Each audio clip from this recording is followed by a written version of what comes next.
So, hi, Shelley. So, we good? Okay, thank you. Good morning. I mean, good evening. I just said good evening, and I'm just going to say good morning again. So, good evening, and thank you so much for joining us tonight. So, this is the fourth seminar in the Landmark Environmental Policies, History, Impacts, and the Future. This is our CNR Spring Seminar Series for 2024. And so this is, like I mentioned, the fourth seminar in this series. So thank you for coming, and I appreciate you all being here.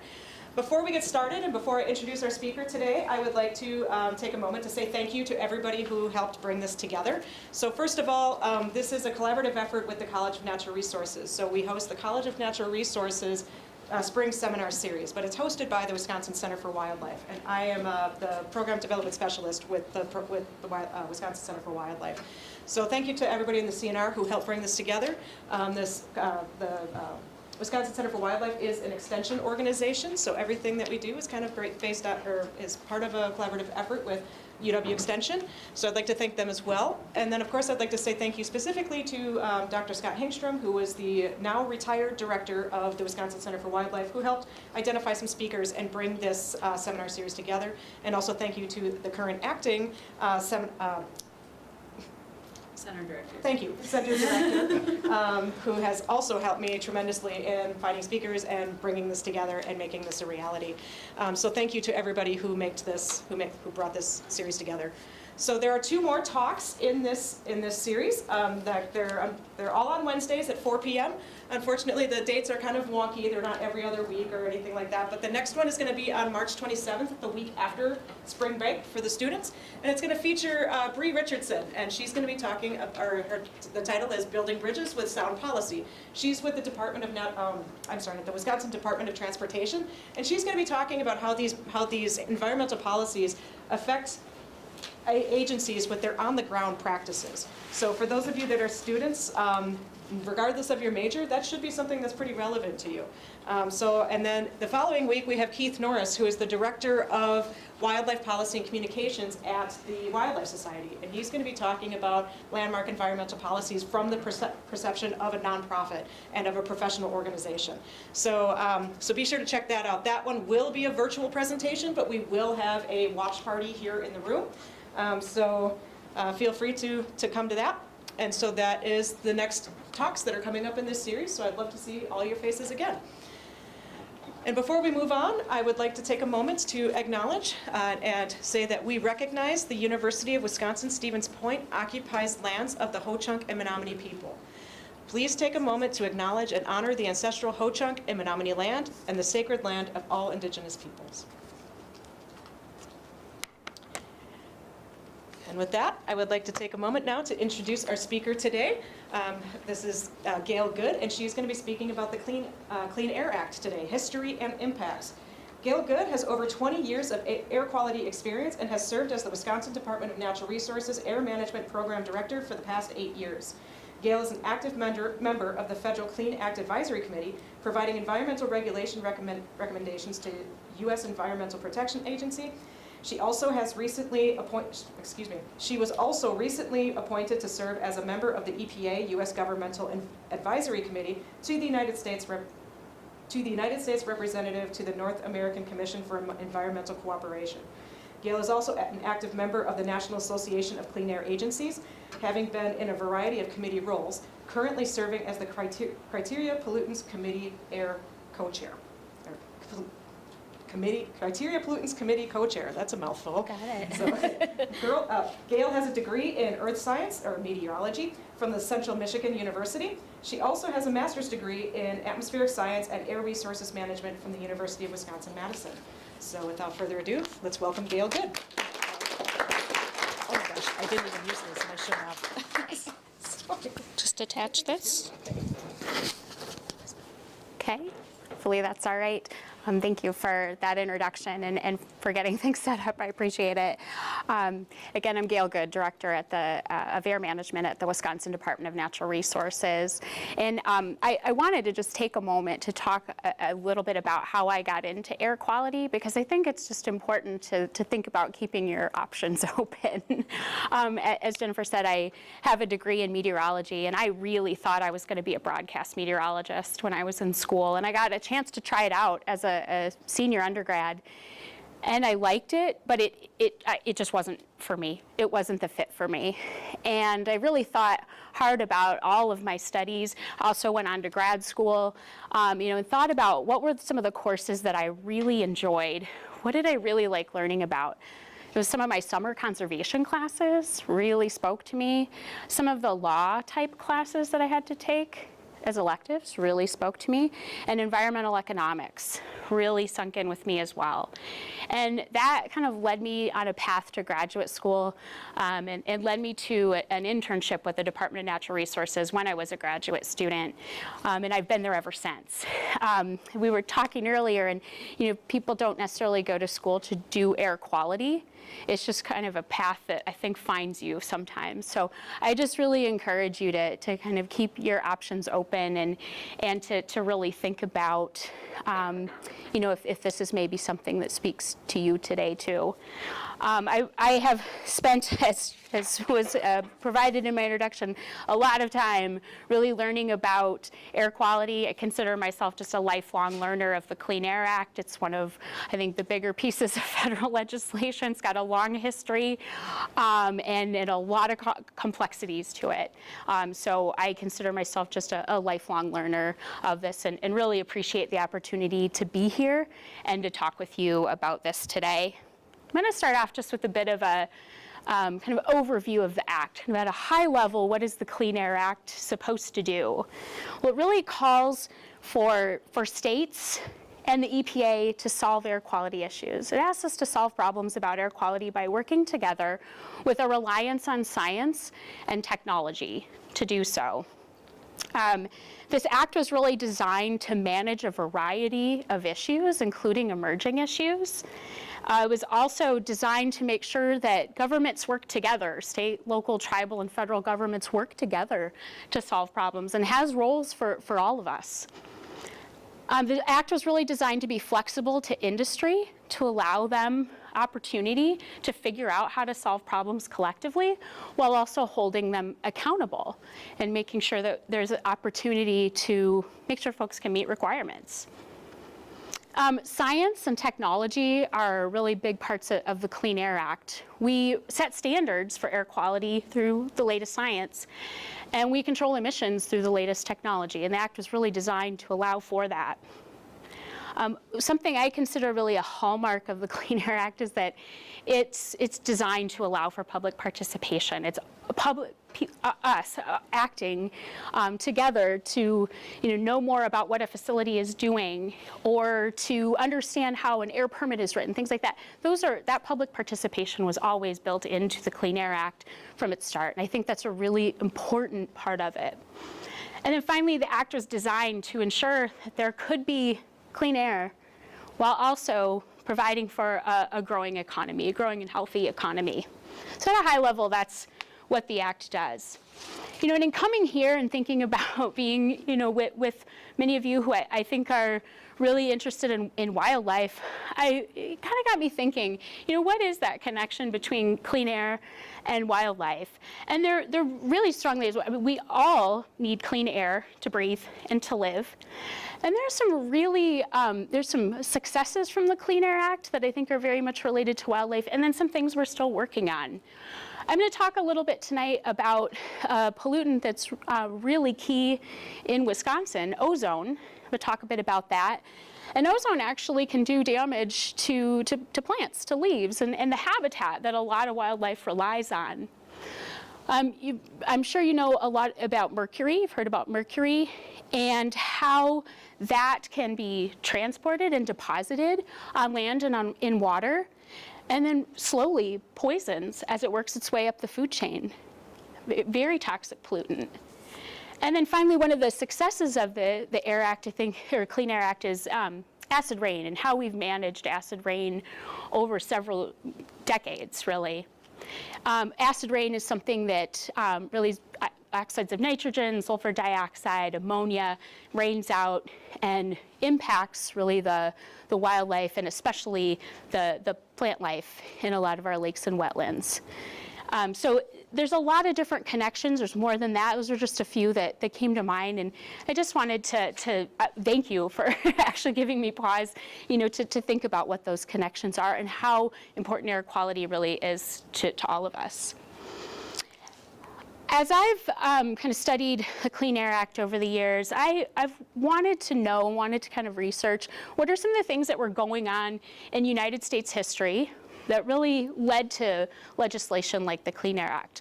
What were some of the events that led up to that? And I want to just take you back here to Donora, Pennsylvania, 1948. They experienced a really large, prolonged, and deadly smog event.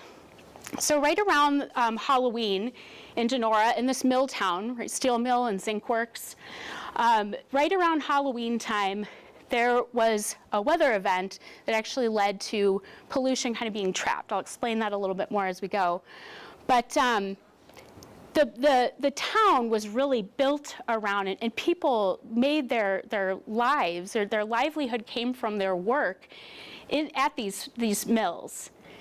And so having this kind of daily smoke around, as you can see in one of the images up there, that was a way of life. And it meant prosperity, right? It meant people had jobs and they had work to do. And so they just really got used to having this be the smoke and the smog be a daily part of their lives.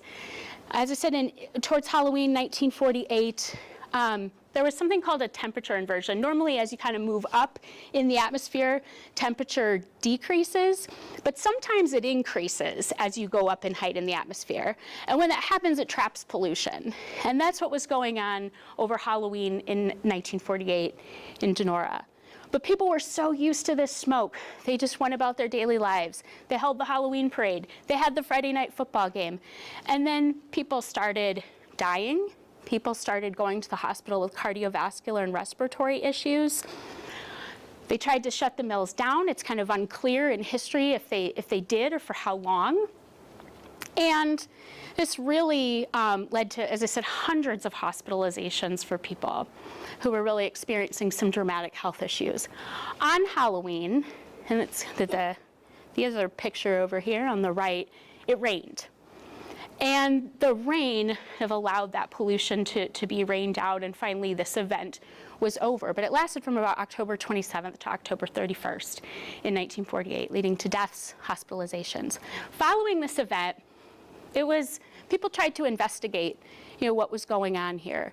And it was difficult to do so because this was people's livelihood. And they didn't want to lose their job, and they didn't want to talk about, how the mills may or may not have been involved in what was going on. And so what this led to over time was this realization that it is really important to make sure that there's oversight and that it's separate, right? That it's not going to be the facility that's having that oversight.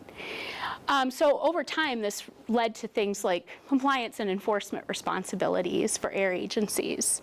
But it's just one of the events that was happening kind of leading up to the Clean Air Act. Something else that was going on in the late 40s, early 50s, and 60s is that people were recognizing, especially in Southern California, that motor vehicles seemed to be causing and contributing to some air quality issues. There was actually a scientist who was out in Pasadena, California, who was not working on motor vehicle pollution at all. A Dutch scientist named Arie Higgenschmidt was actually trying to understand why vegetables taste the way they do. Yeah, and also noticed that there was this kind of pervasive smog that he just wanted to know more about. So he collected an air sample and ran this through his equipment and discovered the presence of hydrocarbons or pollutants that tend to be emitted by motor vehicles. And so, this is kind of the start of how we learned that motor vehicle pollution was really a big issue, especially out in Southern California. It still is, and it is here too. So following, just wanted to talk a little bit about some of the other milestones here in air quality history. And when we talk about the Clean Air Act, we think about the Act of 1970 and the amendments. There's several amendments, but maybe the amendments in 1990. But really, there were a number of different pieces of legislation that led into the Clean Air Act as we know it. First of all, here, the Air Pollution Control Act of 1955. And what this did is it allocated money to study air quality and to study impacts of air pollution. It was really quickly discovered that more needed to be done. That led into the Clean Air Act of 1963. It was signed by Lyndon B. Johnson just about a month after JFK died. Remember, Lyndon B. Johnson came in after the assassination of JFK. So he'd been serving as president for a month before he signed off on the Clean Air Act of 1963. And this authorized the creation of a federal program through the U.S. Public Health Service to continue to study air quality and to try to figure out ways to monitor and measure air quality. That led into the Air Quality Act of 1967, and that really expanded the work that was being done, led to more monitoring studies, and led to more development of monitoring techniques to be able to measure and study air pollution and air quality. Another, I think, big kind of landmark in air quality history is the National Environmental Policy Act, or NEPA, which required kind of a broader evaluation of environmental impacts to be able to make decisions about polluters. We still, work with NEPA today, and in Wisconsin with WEPA. I can't talk about air quality and environmental history without talking about the first Earth Day. Senator Gaylord Nelson organized Earth Day across the country, right, where people gathered and highlighted environmental issues and the need for broader environmental regulation. And then finally, another milestone, I think, leading into the Clean Air Act is the creation of the United States Environmental Protection Agency, or EPA. This came out of, this was then President Richard Nixon put together a council to make recommendations about how to manage environmental regulation. Coming out of that council, adopted the recommendation and created the Environmental Protection Agency, which we all know exists today.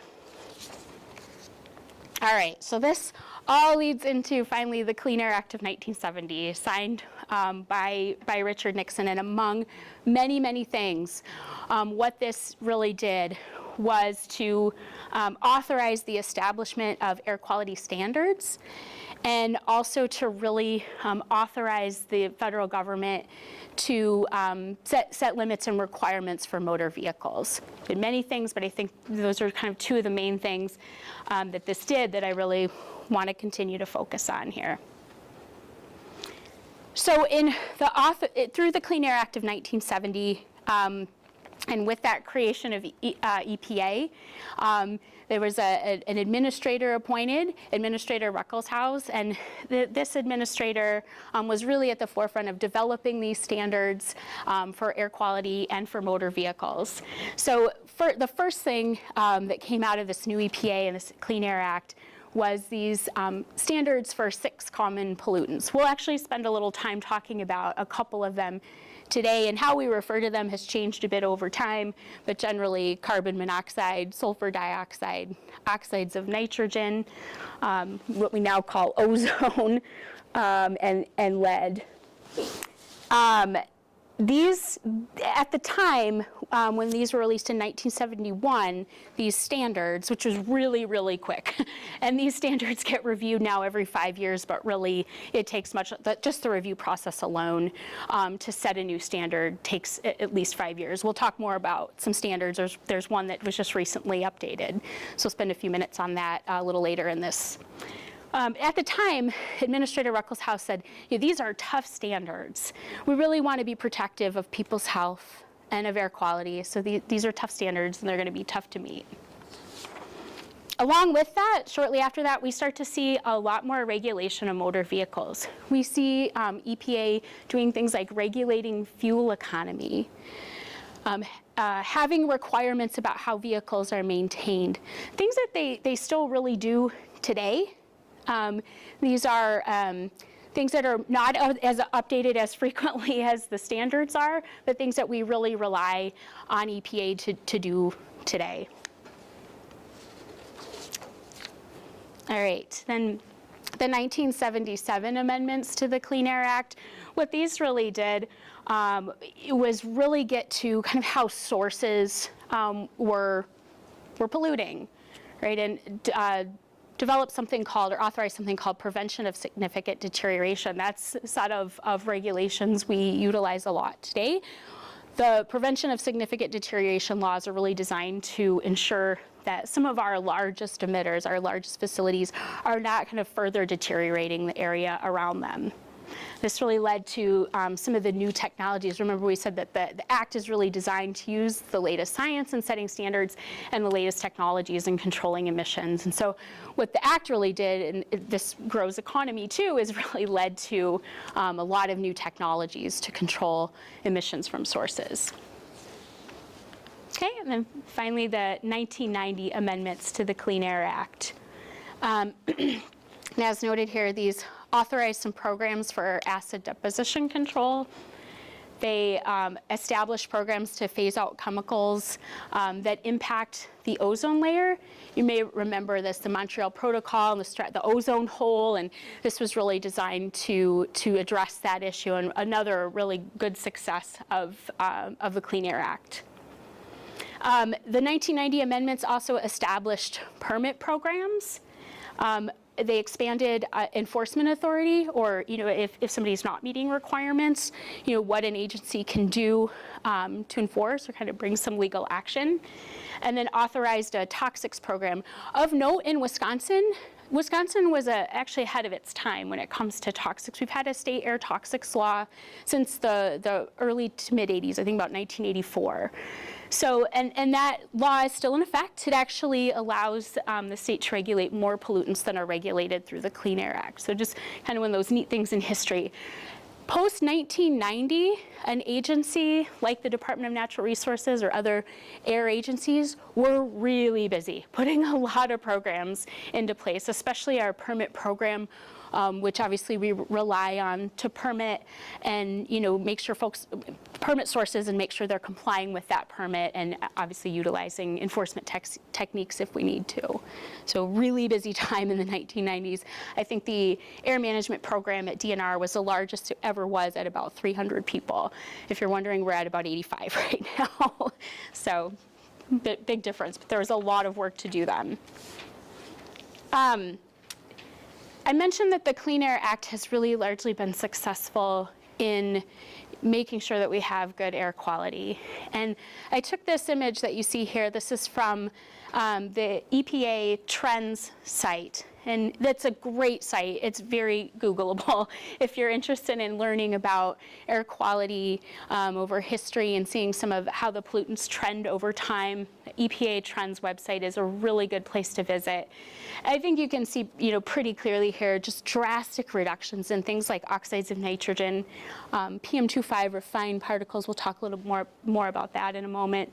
Carbon monoxide and sulfur dioxide, just dramatic reductions over time in some of those key pollutants. At DNR, we also have a trend site.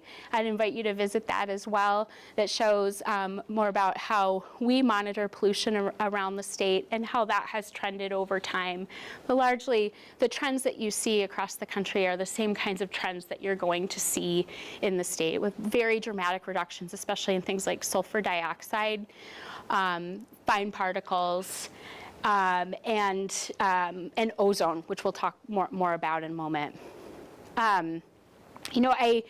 I've worked for the department for a number of years and was actually the monitoring section chief prior to becoming the director, and had the opportunity to talk with folks who were setting up sulfur dioxide monitors in the late 70s and early 80s, and said at the time in the state, you would know where to put the monitor because it's where the smell was the strongest. And we don't experience things, we don't experience that anymore in the state.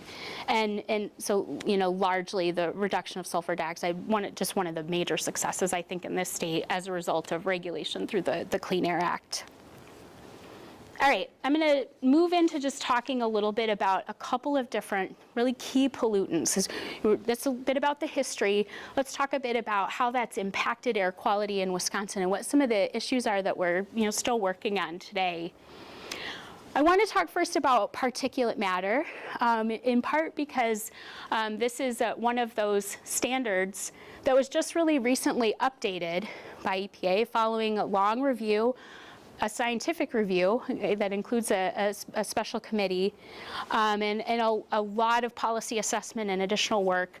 EPA on February 7th, just of this year, finalized a new PM standard. This is really core work at the Department of Natural Resources. This kicks off a lot of things that we get to do around the state to kind of further define what the air quality is like around the state, and if there are issues with this standard, how we're going to work toward meeting that. Just a bit about particulate matter, though. PM10 is one of the regulated pollutants, and they're 10 microns in diameter, a little bit bigger particle than the one I'm going to spend a little more time on today, which is PM 2.5 or 2.5 microns in diameter. These are incredibly small particles. Both PM10 and PM 2.5 can be inhaled into your lungs and do damage to your respiratory system. PM 2.5 is so small that it can be inhaled directly into your bloodstream and cause a range of other health issues, cardiovascular issues. It's been shown to lead to increases in things like Alzheimer's and other cognitive health issues. It's a dangerous pollutant. This is the standard that was just updated. If you're wondering trends around the state, I mentioned we have a trends website, and we update our trends website once a year, usually in October, with information about how our monitors are performing relative to the standards. It's just kind of an aggregate of all the monitors across the state. And what I want to show, or what I want you to take away from this, is that we've really seen a reduction in PM 2.5 concentrations around the state since about the early 2000s here. That's good news. A little bit about the history. I mentioned here non-attainment.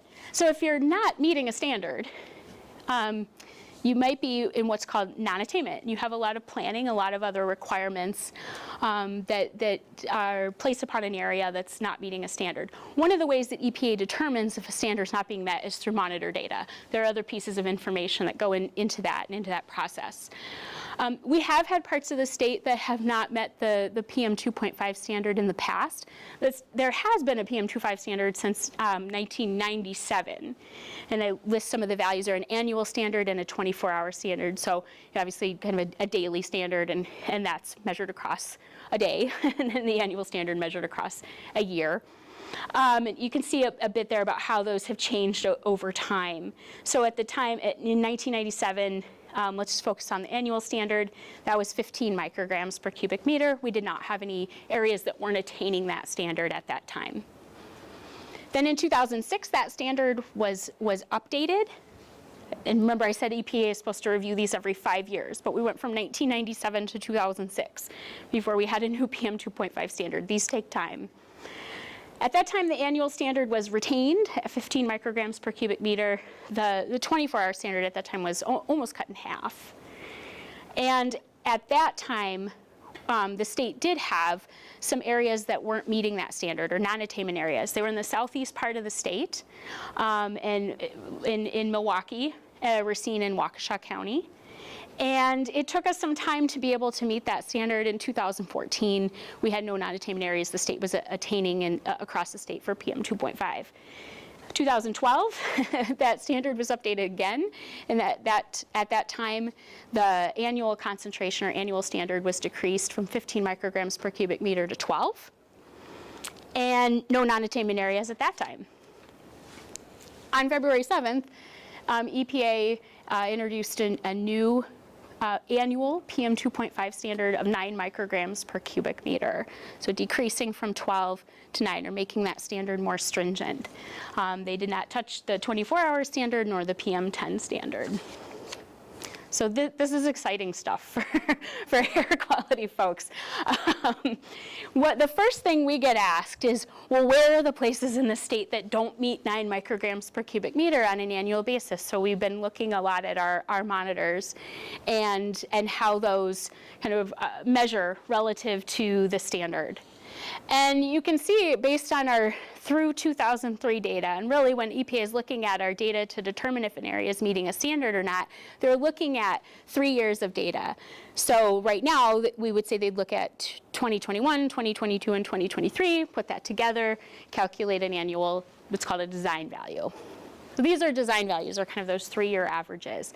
We have several areas, you can see here across the state, that are right now above 9 micrograms per cubic meter, but it's going to take a little time for this process to kind of play out, so we'll have to keep an eye on this.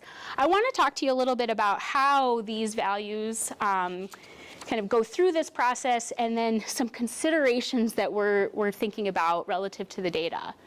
So, you know, as I showed you, we have a number of different areas that right now don't meet 9 micrograms per cubic meter. The designations process really takes place over about the next 2 years. And you know, EPA will eventually determine what's in attainment and what's considered non-attainment. Because this process is lengthy, and because of some other considerations that I'll show you in just a moment, it's really too early to say if we'll have any non-attainment areas in Wisconsin. But the process kicks off about a year from now with the governor making a recommendation to EPA about what areas of the state attain and what areas of the state do not attain. EPA will take that information, and then they'll propose designations in about October of 2025. And they'll finalize, we'll have an opportunity as a state to kind of respond to what EPA says about what's not meeting the standard and what is. And then EPA will finalize those designations about 2 years from now in February of 2026. It's a long process. A lot of conversation, a lot of options and recommendations will be presented over time, and a lot of looking at the data and trying to understand how that data may change, especially over the course of this year. It is very likely that 2024 data will become part of this equation and part of this process. Now, you guys know this past year, 2023, was pretty different here when it comes to PM 2.5 or smoke.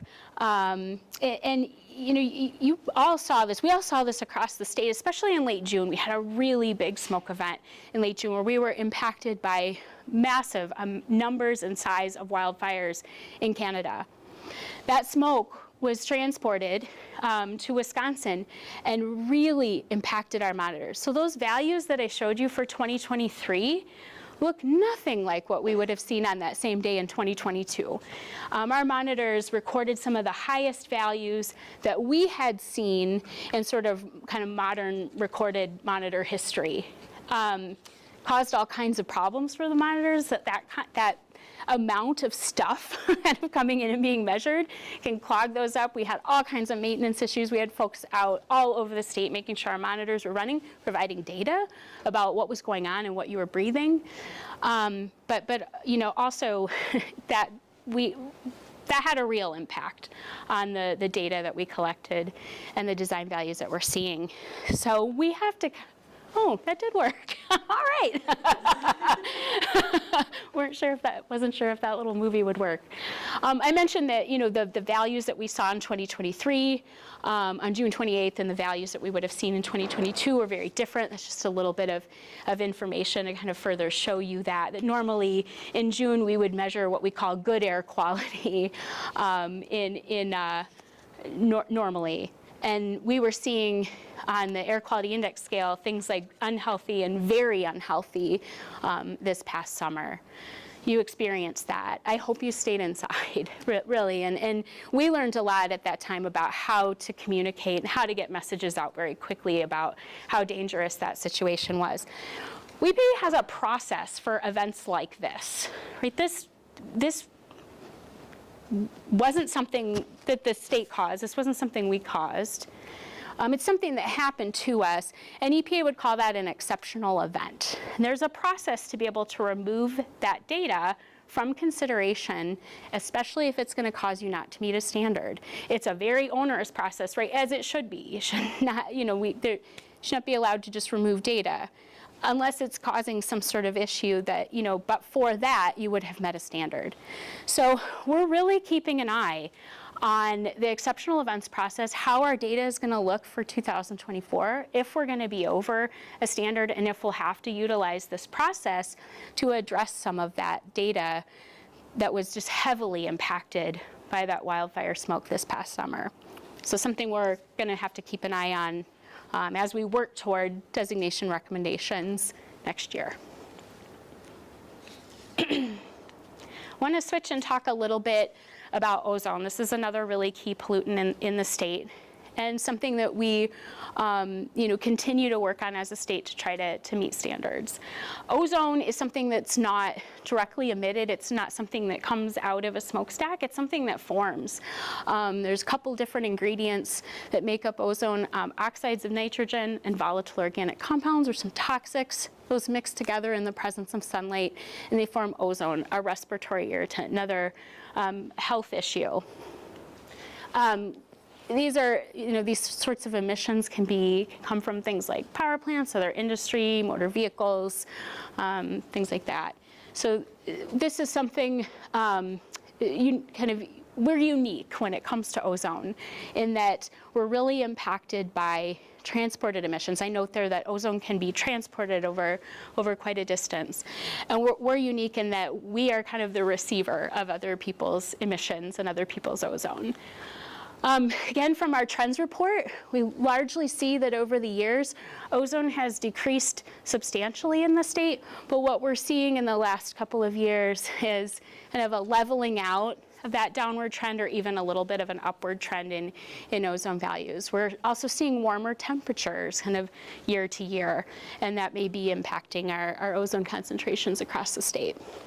I mentioned that we're really impacted. We're really kind of a receiver of emissions from out of state. Our geography, meteorology, and this transport really leads to kind of the right combination to give us elevated ozone concentrations, in particular along the lakeshore.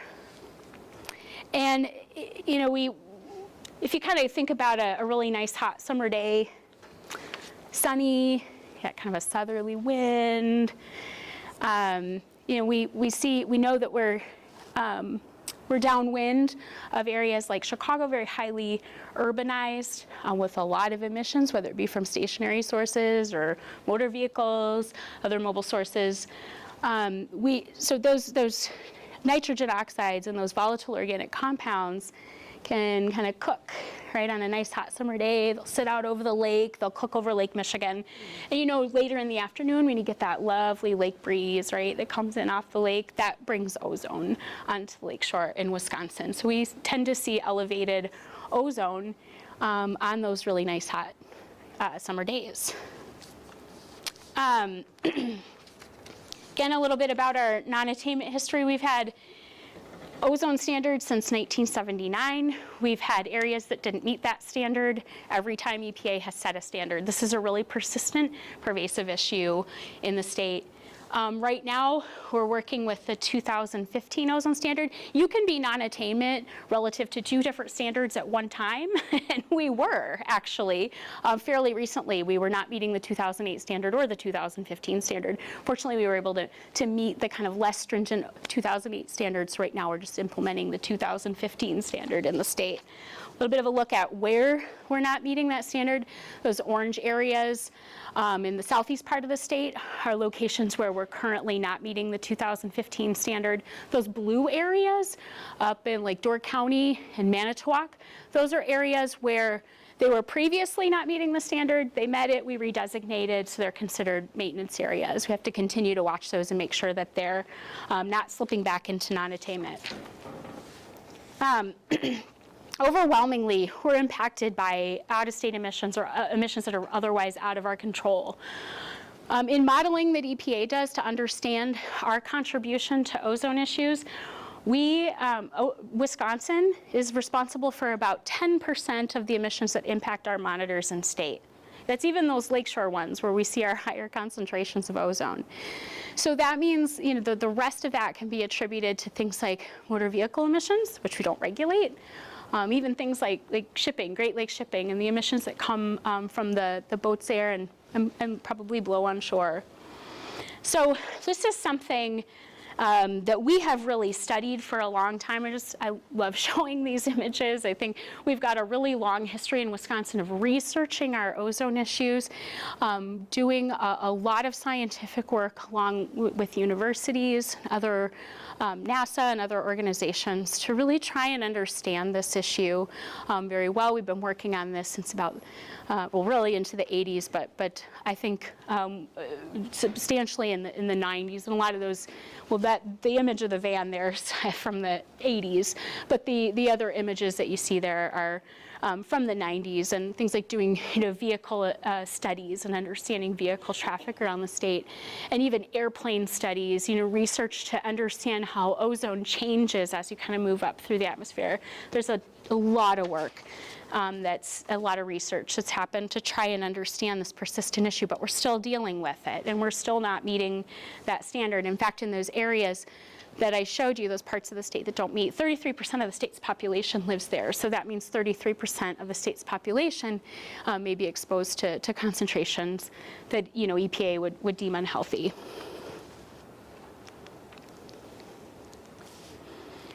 So I wanted to talk just a little bit about some of the challenges with the Act. And I mentioned in the amendments in 1990, we were really busy. The state was really busy implementing new programs and putting into place what we kind of consider how we manage air quality today.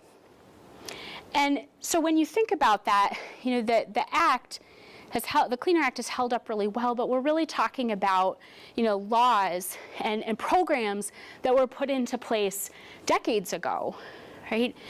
So the Clean Air Act, is so complex. It's been litigated. Parts of it have been litigated many, many times over. And that introduces some complications. There's also things that the Act wasn't necessarily designed to anticipate. It was designed to anticipate emerging issues, but things like greenhouse gases and how we regulate that was not something that was really on the minds of folks at that time. So there's a lot of challenges in how we work with the Act and interpret it to work with some of the issues of today. And then, as I mentioned, some of that litigation history has really complicated how we can interpret the Clean Air Act and utilize it to solve some of our issues. One such thing, I mentioned transported emissions. That's been litigated time and time again. It's being litigated again, something called the Good Neighbor Plan, right? Good neighbor, how you send your emissions to your neighbors. It's in litigation again, and actually is something that's being looked at by the Supreme Court right now. So that can complicate how we can interpret and work on issues. So I wanted to mention that. It's some massive legislation that's been largely successful over decades, and that we rely on so much today to ensure good air quality, clean air, public health, good public health outcomes. But there are some challenges with it for sure. There's also some really great opportunities right now with the Act. The Bipartisan Infrastructure Law, or bill, and the Inflation Reduction Act, or IRA, offer a lot of opportunities to pursue emissions reductions through a number of different programs.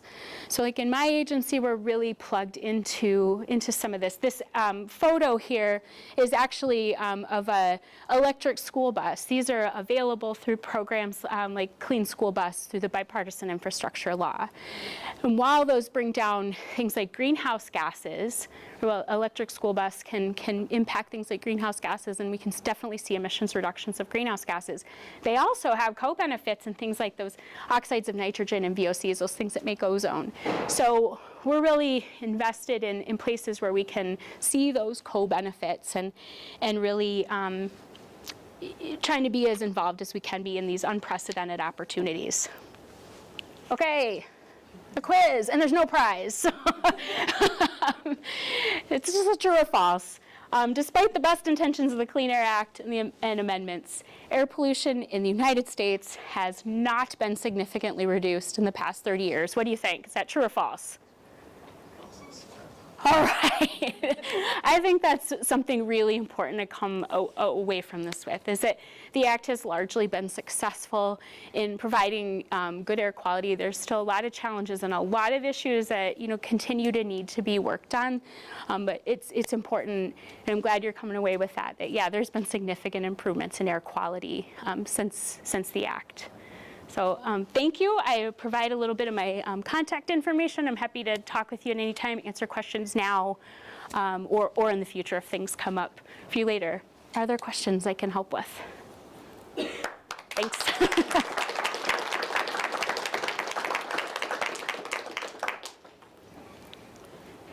Oh, yeah, hi. I don't know if it's a question, maybe it's a question, I guess. I don't know if I heard this right. During the smoke events this summer, that if I heard it right on the radio, that Brookfield, Wisconsin had some of the worst air qualities in the world.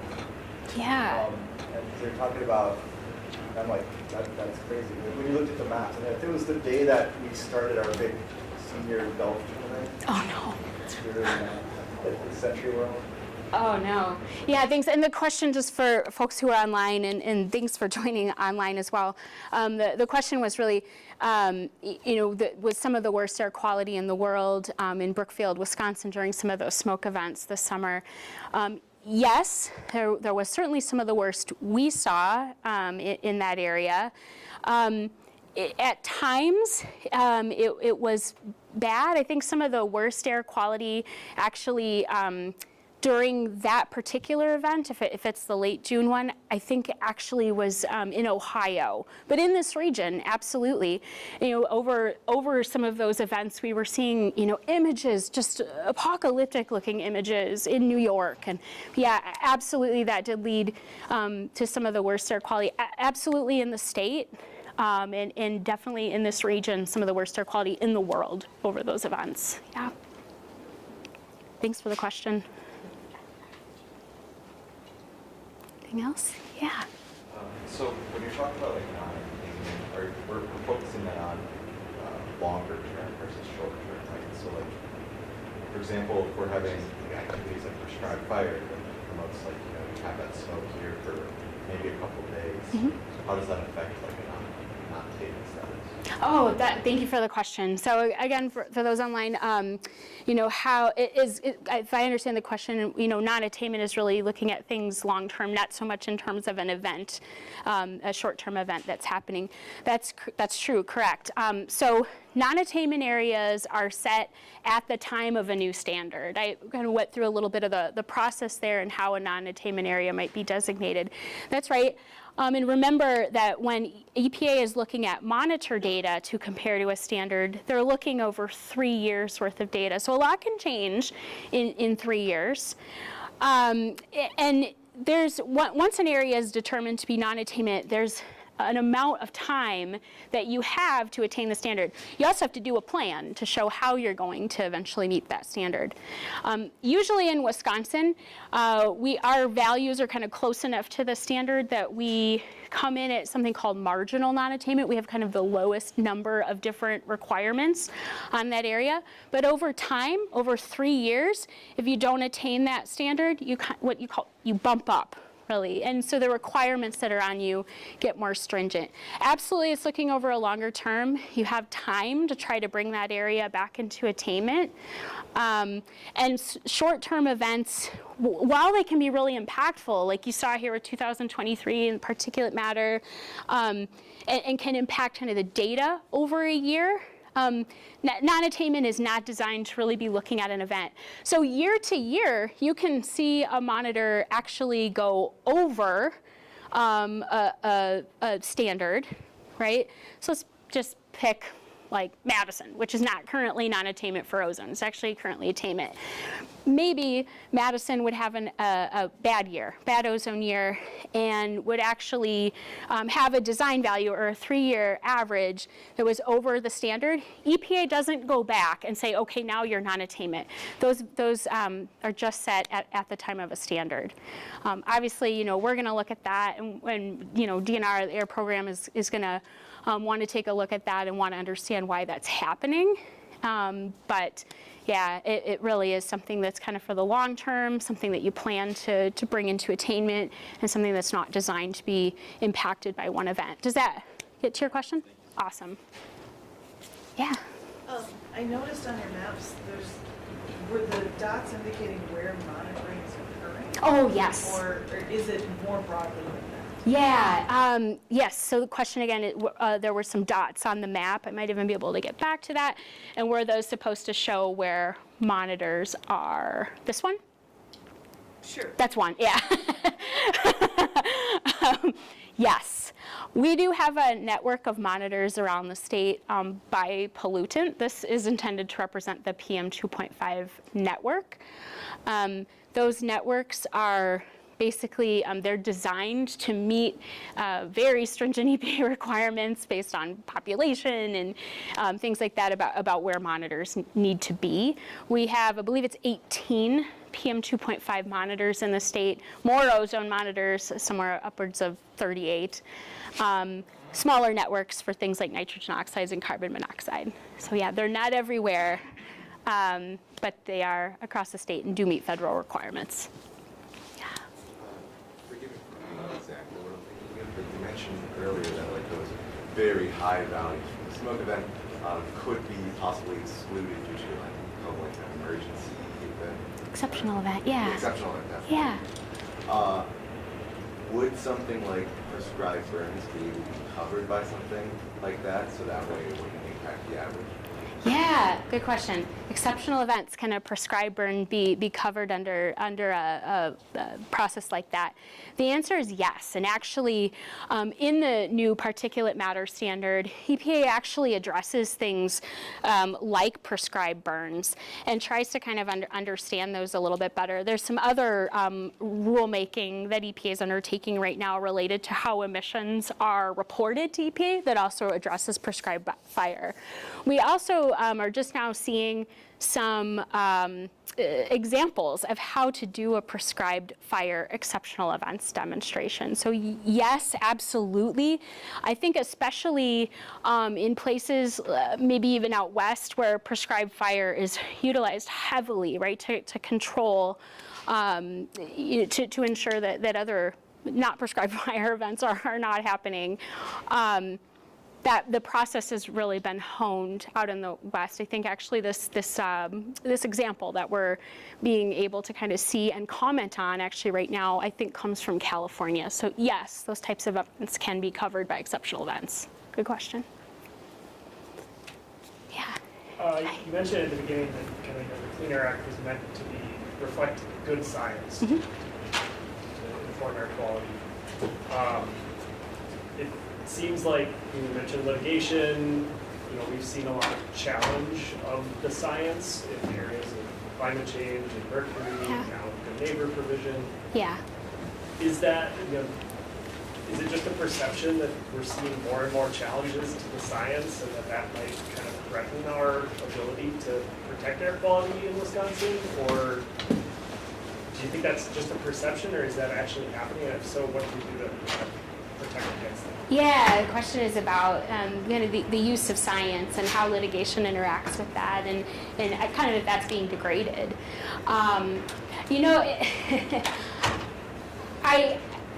think we're seeing the courts try to uphold science. I think where science really comes in is in the setting of standards, and largely the EPA has relied on kind of the latest science. There's a committee that's formed each time a new standard is taken up to really understand the science and the health information, to be able to set the level of the standard that's going to be most protective for human health.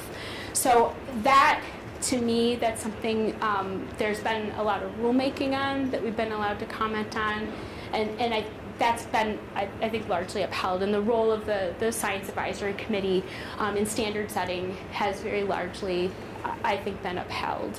I think it's an interesting question that you ask. I don't, don't want to surmise too much about how like the Supreme Court's going to rule on, the Good Neighbor Plan or things like that. We largely, I think, see the litigation matters be more on kind of areas of policy or interpretation of the standard or interpretation of science. What will be really interesting, I think, to follow is, I think just today we saw 22 states sue EPA on the particulate matter standard itself. So, and how that'll kind of go into the science and how they'll be able to uphold that, I think, is going to be interesting to follow. I do know, like, a standard is one of the most important decisions that I think an administrator gets to make in their term. So we'll have to see how that plays out. Yeah, it's a good question. I think I saw another hand up. Yeah, so you had one slide showing the percentage contributions of Yeah. air pollution Mm-hmm. that comes from each state versus the neighbor states. Yeah. Yeah, I'm kind of curious what kind of analysis you do to come up with this percentage values. Like, I'm from water resources and we have a tough time figuring out like if there is water pollution, what source is contributing to that, like the effect of the pollution versus human traffic. So Yeah. I'll do my best with that question, but it's really complicated modeling is the answer. Again, the question really is how do these percentages of contribution come to be? Really complicated photochemical modeling, where basically it's kind of through source apportionment modeling, where we're looking at how much does something contribute to an area downwind.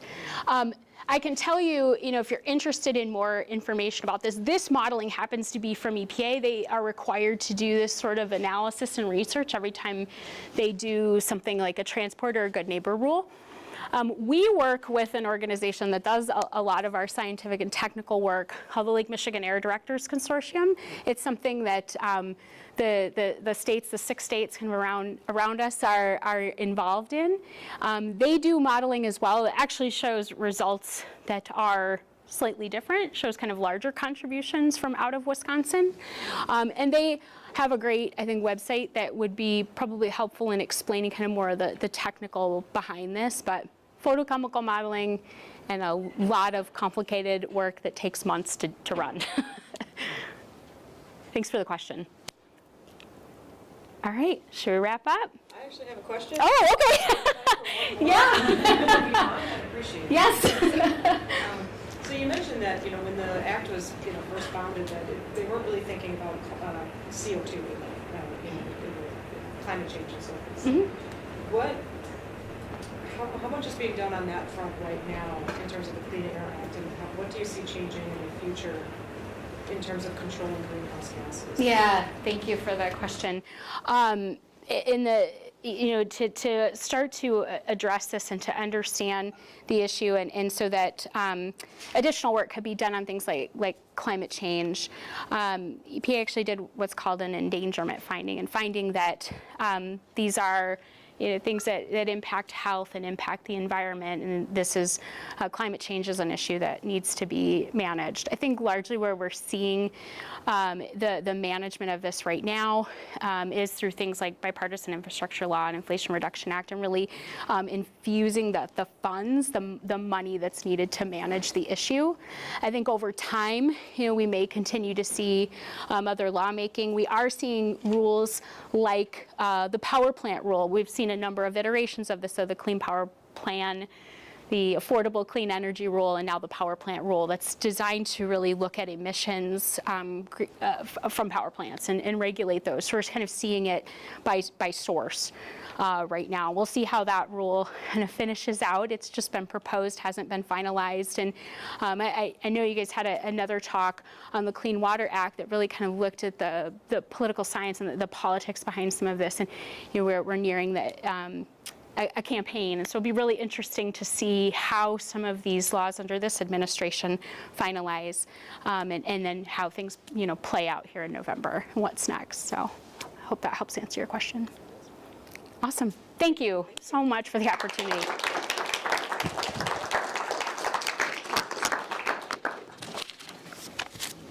Thank you, everybody. Remember, our next talk is March 27th.